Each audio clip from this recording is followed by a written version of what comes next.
I'm outside of Bloomington, Illinois, and they had a hell of a windstorm come through here last night. I posted this earlier, but I didn't realize it was still tied to my truck, so nobody could hear anything I was saying. I'm a lineman. I've been a lineman for 36 years, and I have never, ever seen this many lattice towers down in a row. From the indication we're getting is there's at least 30. It's a mess. It's a mess. This will take a minute to clean this up.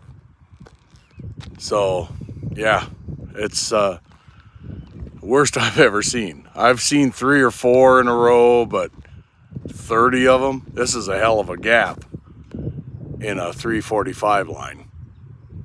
So, yeah, anyways, what a mess.